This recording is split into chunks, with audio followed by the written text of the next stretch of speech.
रश्मि और अमर लॉकडाउन के चलते डेटिंग ऐप पर मिलते हैं। उसी बीच उनकी बॉन्डिंग बहुत अच्छी बन जाती है और दोनों एक दूसरे से प्यार करने लगते हैं। बस लॉकडाउन खत्म होते ही चट मंगनी पट शादी। उससे पहले घर में बात तो कर लो। अरे माँ पापा कभी मना नहीं करेंगे। अमर की बात सुन रश्मि खुश हो जाती है। ऐसे ही दिन बीतते हैं और देखते ही देखते लॉकडाउन खुल जाता है, जिसके अगले ही दिन अमर अपने परिवार के साथ रिश्ता लेकर रश्मि के घर पहुंच जाता है। अभी लॉकडाउन खुला ही है और कोरोना तो खत्म भी नहीं हुआ, इसलिए ज्यादा कुछ ना करके अगले कुछ दिनों में छोटे फंक्शन के साथ शादी कर लेते हैं। अमर के पापा की बात पर सब सहमत हो जाते हैं। कुछ दिन बाद दोनों की शादी हो जाती है और रश्मि अपने ससुराल पहुंच जाती है। बेटा, शादी तो तूने अपनी मर्जी से कर ली, लेकिन बहू को बोल देना इस घर में हुक्म मेरा ही चलेगा, इसलिए अपना राज जमाने की कोशिश भी ना करें। माँ, रश्मि को यहाँ सिर्फ प्यार, आशीर्वाद और अपनापन चाहिए, पैसा या राज नहीं। बेटी की बात पर सास मुंह बनाए वहां से चली जाती है और अब वो हर रोज रश्मि को परेशान करना और ताने देना शुरू कर देती है। देखो, ये है आजकल की लड़की, इंटरनेट पर लड़कों से बातें करते हुए इन्हें शर्म भी नहीं आती, और यहाँ तो देखो कितनी सीधी सुशील बनकर दिखा रही है। मम्मी, शादी के रिश्ते वाले इंटरनेट ऐप से जब किसी को कोई दिक्कत नहीं है, फिर डेटिंग ऐप के जरिए मिलना किस तरह गलत हो सकता है? रश्मि के डेटिंग ऐप वाली बात सुन उसकी हैरान सास तुरंत तुनक कर पूरे घर को सिर पर उठा लेती है, जिसकी आवाज सुन अमर और उसके पापा भी वहां आ जाते हैं। हाय मेरी माता, इतना बड़ा झूठ! डेटिंग ऐप को इंटरनेट के जरिए मिली है बोलकर इस कलमुही को मेरे सर ला बिठा दिया। अरे नास पिटी, तुझे जरा भी शर्म नहीं आई? वहां न जाने कितने लड़कों से गुलु गुलु करके तुझे मेरा ही लड़का मिला था फंसाने के लिए। माँ, मुझे तो समझ नहीं आ रहा क्या बोले जा रही हो। डेटिंग ऐप इस्तेमाल करना कोई अपराध नहीं है, और तुम रश्मि को ऐसा कैसे बोल सकती हो? मैं भी तो था उस ऐप पर। पहले उसके लिए माँ से झूठ बोला और अब लड़ाई कर रहा है। सास और अमर की बात सुनकर रश्मि हैरान खड़ी रहती है। अमर, तुमने घर में झूठ क्यों बोला?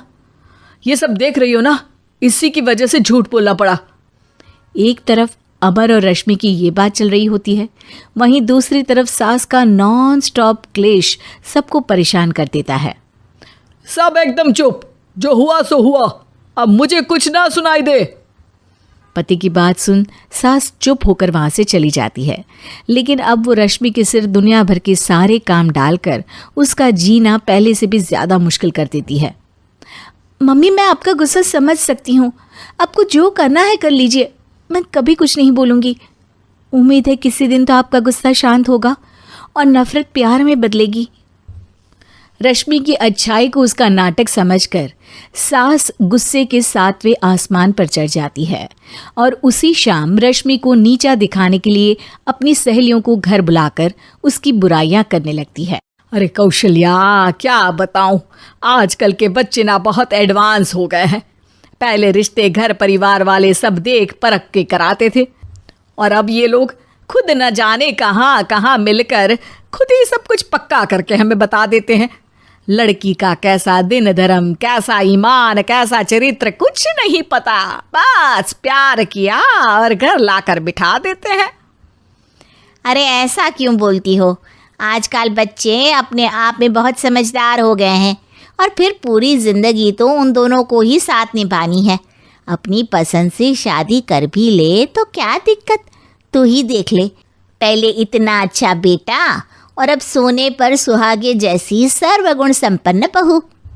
और पता है, अभी कुछ दिन पहले मेरी बेटी ने मुझे डेटिंग ऐप के बारे में बताया, जहाँ लड़का लड़की अपनी पसंद से अपने आप एक दूसरे को चुन लेते हैं, और फिर अगर सब सही रहता है तो बात आगे भी बढ़ जाती है। अरे इसमें इतना खुश होकर क्या बता रही हो? ये तो गलत है। न जाने कौन क्या है, कितना झूठ कितना सच है। अरे पर सोचो, जब तुम किसी के बताए रिश्ते को देखने जाते हो तो क्या एक ही बार देखने से सच झूठ का पता लगा सकती हो? ज़रूरी नहीं कि बच्चों का लिया फैसला हमेशा गलत हो। अरे बहुत बार हमसे भी तो गलत फैसले होते हैं ना। अच्छे बुरे लोग तो हर जगह मिल सकते हैं, फिर इसमें सिर्फ बच्चे ही गलत कैसे? सहेलियों की बात सुन सास सोच में पड़ जाती है और इसी तरह कुछ दिन बीत जाते हैं, जिसमें ना तो वो रश्मि को परेशान करती है और ना ही कोई ताना सुनाती है, जिसे देख रश्मि परेशान हो जाती है। मम्मी, आपकी तबीयत तो ठीक है ना? कुछ दिनों से देख रही हूँ आप मुझे कुछ बोलती ही नहीं। तो मेरा परेशान करना ज्यादा अच्छा लगता है क्या? नहीं, आपकी शांति उससे ज्यादा परेशान कर रही है। शांति इसलिए है क्योंकि मुझे एहसास हो गया है कि गलत तुम लोग नहीं, मेरी सोच है। प्यार तो एक सुंदर एहसास और शादी खूबसूरत साथ है। अगर ये साथ सच्चा है तो कहीं पर भी किसी भी तरह जुड़ा हो, उससे कोई फर्क नहीं पड़ता। आप कौन है? इतनी अच्छी बातें मेरी पत्नी तो नहीं बोल सकती। क्या आप भी? Thank you. वीडियो को लाइक और चैनल को सब्सक्राइब करना ना